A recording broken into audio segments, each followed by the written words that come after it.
It's finished. England 1, Denmark 1 in match day 2 of the group stages.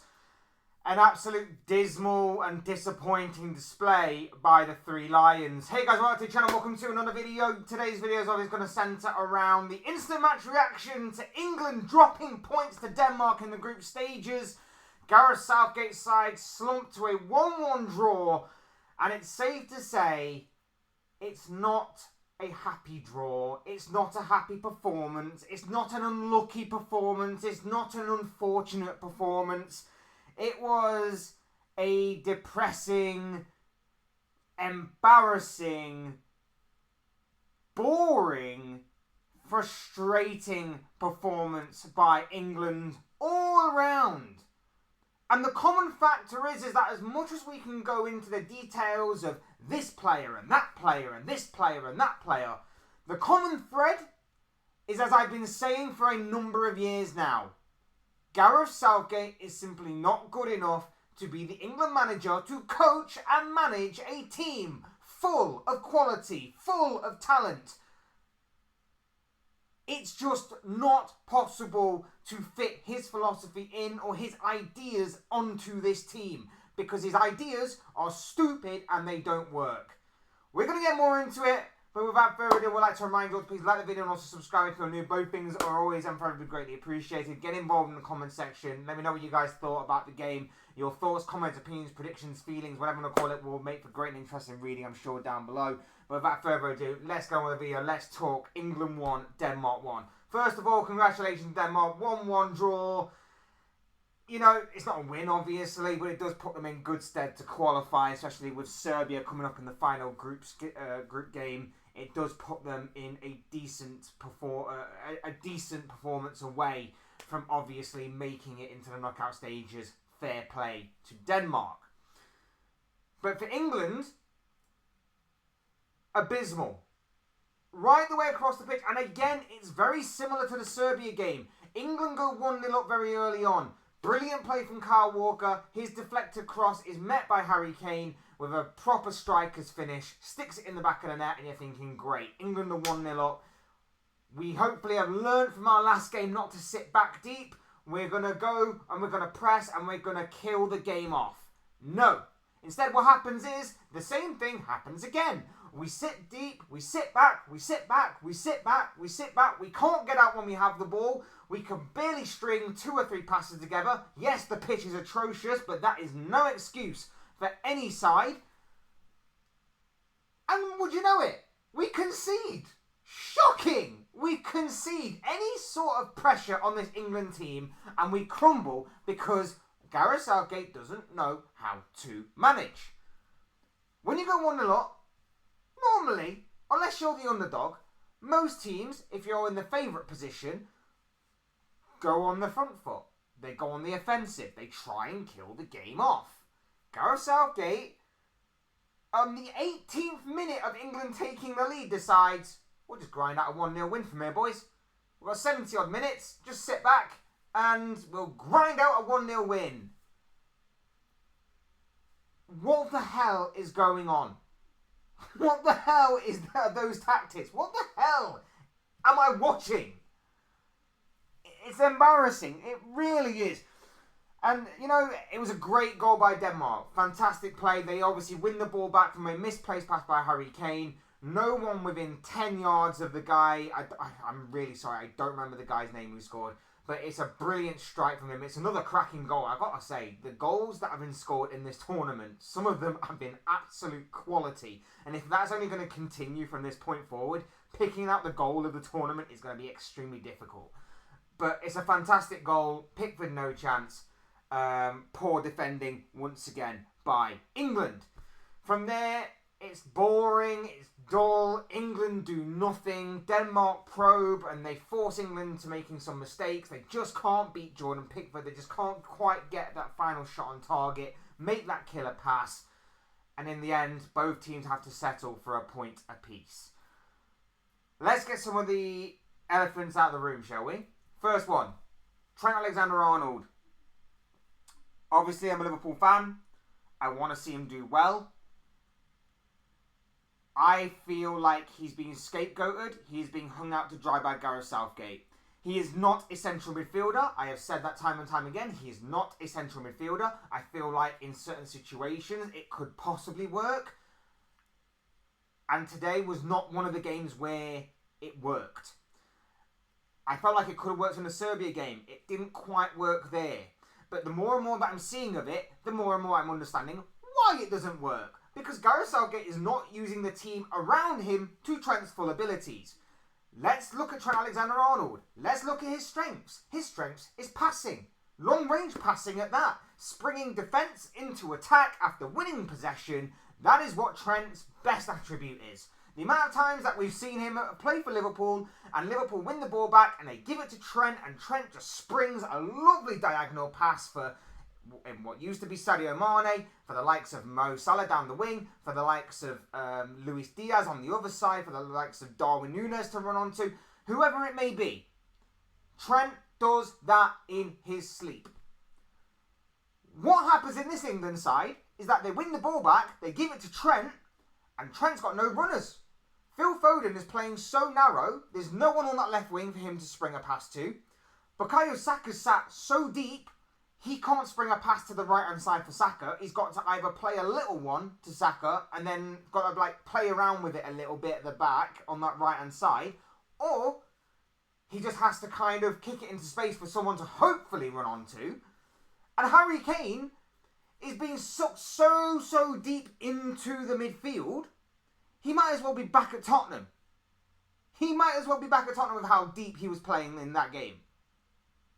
It's unbelievable how this side can go 1-0 up and then Southgate just goes, yep, sit back, boys. There's no way these players are sitting back on their own. There's no way these players are going, right, we're 1-0 up, we can grind out a result from here. With all that attacking talent on display, you're telling me that these lot choose to sit back, sit deep, grind out a result, try and hit them on the counter-attack. When there's no counter-attack going, by the way. There's no one down the left because it's so unbalanced, because Phil Foden's playing so centrally, that there's no one on that left-hand side making a run. You've got Harry Kane, who's playing more alongside Jude Bellingham and obstructing his play. And then you've got Saka, who's doing so much defensive work to cut back from the right. There's no outlet. So how is Trent supposed to play his natural game? He can't. So what's the point of playing Trent there? Because then if you play Trent there and you're not doing any of these things to kind of complement Trent, he's just a useless player. You might as well have played Mainu there. You might as well have played that Adam Wharton there. You might as well have started Conor Gallagher. Even though when Conor Gallagher came on, he gave away a few free kicks and was probably fortunate not to get sent off for a second bookable offence.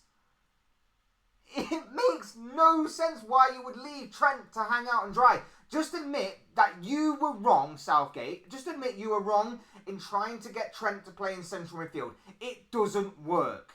It doesn't work. Because maybe it could work under a better manager, but it certainly doesn't work when you're the manager.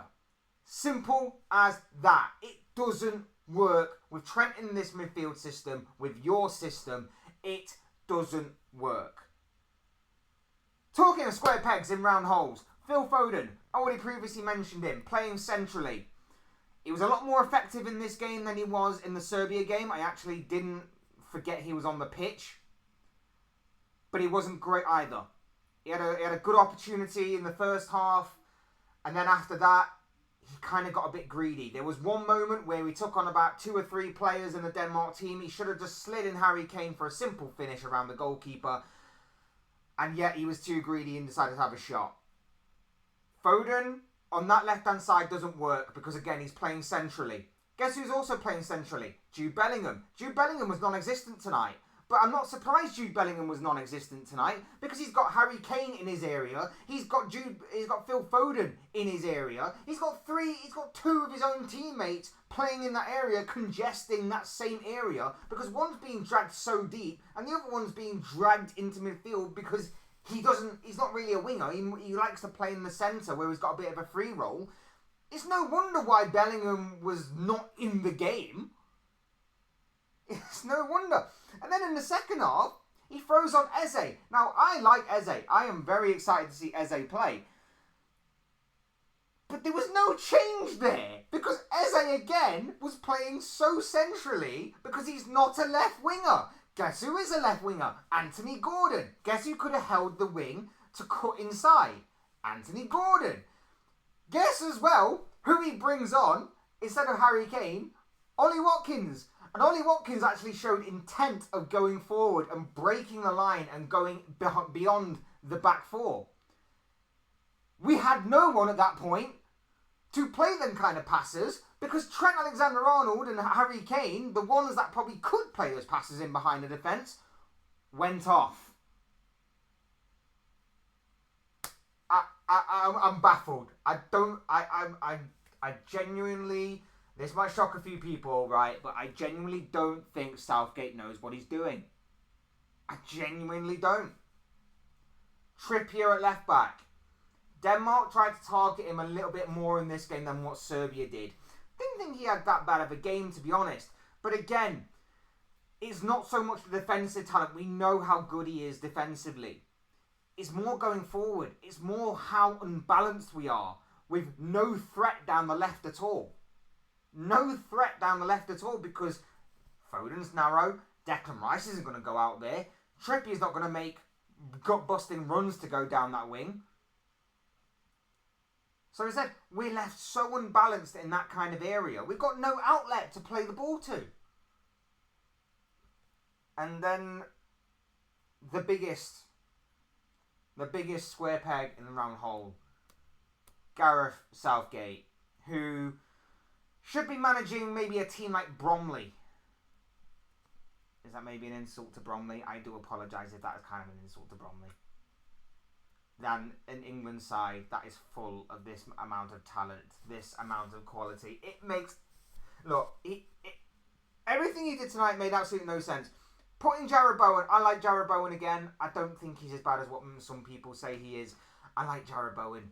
But when you've got Cole Palmer sat on the bench, who's had an unbelievable season for Chelsea, doing absolutely nothing, when you needed a bit of something different, a bit of a spark, and you've got Cole Palmer on the bench, what are you doing? You bring Conor Gallagher on. And I know that Conor Gallagher brings a bit of press. I know that he brings a bit of, energy to that midfield. But you've got Kobbie Mainoo there. You've got Adam Wharton there. What are you throwing on Conor Gallagher for? What is going on? What is seriously going on? Hell, even bring on Watkins instead over Trent if that was what your intention was. Drop Bellingham into the midfield, into the number 8 and go two up top. Or maybe drop Kane a little deeper, as he was anyway, to spray some passes left and right. What more does Cole Palmer and Anthony Gordon have to do to get in this team? Two players that, going forward, could actually show you something. Show you some intent. Show you some way of penetrating the back line of the Denmark defence, because there was absolutely nothing for a large part of the game. We went 1-0 up and thought, that'll do. It absolutely baffles me. It absolutely baffles me. And like I say, the most frustrating thing from my point of view is that I had no faith whatsoever in England winning this tournament, and I still don't. Obviously, this isn't the end of the world. A draw still puts England in a good position to qualify. Slovenia in the next game, that should be a win, but, who the hell knows with this England side anymore. England should qualify for the knockout stages. But if this was a France, if this was a Germany, if this was a Portugal, my God, we would have nothing. We wouldn't be able to lay a glove on them because we can't do anything beyond 20 minutes. Beyond 20 minutes, we just go, we're 1-0 up. Sit back. Don't do anything stupid. We win the game 1-0. It's actually crazy. It's crazy. And like I say, we have so much talent in this team. So much quality in this team. Whether it be through the experienced players, the not so experienced players, or even the youth. And I'm talking youth as in, maybe some of the ones that are just breaking into the senior squad, like your Kobbie Mainus, like your Adam Whartons, and even beyond that into your under 21s level. There's still a lot there, and even some of the ones that obviously didn't make it into the full England squad. Wasting it with Gareth Southgate. All being wasted. Another year of no international success. Wasted. Because the FA decided Southgate speaks well. Southgate's a nice guy. We'll just stick with him. We could go out and show some ambition and go get a more attacking-minded manager. Graham Potter's available. Could even see if we could tempt Eddie Howe away from Newcastle. Jose Mourinho. I know he may not be exactly the most attacking-minded manager, but at least he'd have some sort of plan to attack. At least on an international level and on a tournament level, the guy is still very knowledgeable at winning or getting as far in tournaments. And yet we have this guy who I've said since we got knocked out of the 2018 World Cup needs to go because he doesn't learn from his past mistakes. And he's showing, once again, he doesn't learn from his past mistakes. All the way back in 2018, six years ago. 6 years ago, he is still making these same mistakes in games. He is still going 1-0 up at games and going, that will do. Sorted. On to the next game. It doesn't work like that. And especially when you've got this kind of team that is exciting, that has got a lot of potential to it, and that is as attacking minded as this one. It's unbelievable. Your experiments are stupid and do not need to happen. Trent Alexander-Arnold is one of the best right backs the footballing world has ever seen. In terms of, he's better defensively than what most people say he is. Of course, going forward, he's incredible. He's a very unique talent that I think England need to build around. But he's not being used effectively. Phil Foden on the left doesn't work. Play him in the centre. Jude Bellingham, drop him a little deeper if you need to. Have him be the number 8. Declan Rice at the number 6. Perfect. Another good performance from him today. But again, and I know that obviously the pitch didn't help. But again, it's just shocking all round. It's absolutely insane how bad this England side is. How frustrating it is to watch England. And I just can't. I genuinely can't get my head around anything that Southgate tried today. And back to my original point on this, and the main point of this video. Do not blame any individual player. Because I could go in on pretty much everybody in that England side. Barring maybe Pickford, maybe Trippier, Trent to a certain extent, Rice, Guéhi. I thought Guéhi was quality. I think he had one mistake in the second half, but I thought he was very, very good. I could go in on pretty much everybody. But the common factor there is if I do, it all leads back to Southgate. Kane dropping extremely deep is stupid. Saka not being an outlet. Foden playing centrally and not being an outlet on the left. Trent not being used because of those factors in play. Bellingham having his own teammates in his position. It all goes back to Southgate. So if anybody is out there going, well, Trent did this and Trent did that and Kane did this and Kane didn't do that and did this and that and this player and that player and this player. Don't. This has nothing, or very little to do with the players on this occasion. Very little to do with the players on this occasion. This is all on the manager, Gareth freaking Southgate. And that's my final point on this. That's my final point. Look, Am I being a bit harsh? What do you guys think? Let me know. Of course, these are just the thoughts, comments, opinions, predictions, feelings, whatever you call it, this guy. I want to know what you guys think. What do you make of anything and everything that I talked about in this video when it comes to England and Gareth Southgate and the 1-1 draw with Denmark that just played out for the Euro 2024 in Germany? Let me know what you guys think. Your thoughts, comments, opinions, predictions, feelings. I'm sure we'll make it interesting and great reading. Otherwise, hit the like button on the way up if you enjoy videos. Subscribe if you're new and want to see more content like this. Both things are always and forever greatly appreciated. Get involved in the comment section. Let me know what you guys think and feel. Otherwise, hit the like button on the way up. Subscribe if you are new. Thanks everyone for watching and listening. I've been Fletch. This has been another Fletch Talks video, and I will see you all again soon in another video or live stream or whatever it may be. Cheers, guys. Thanks for watching. I'm off to watch Italy versus Spain.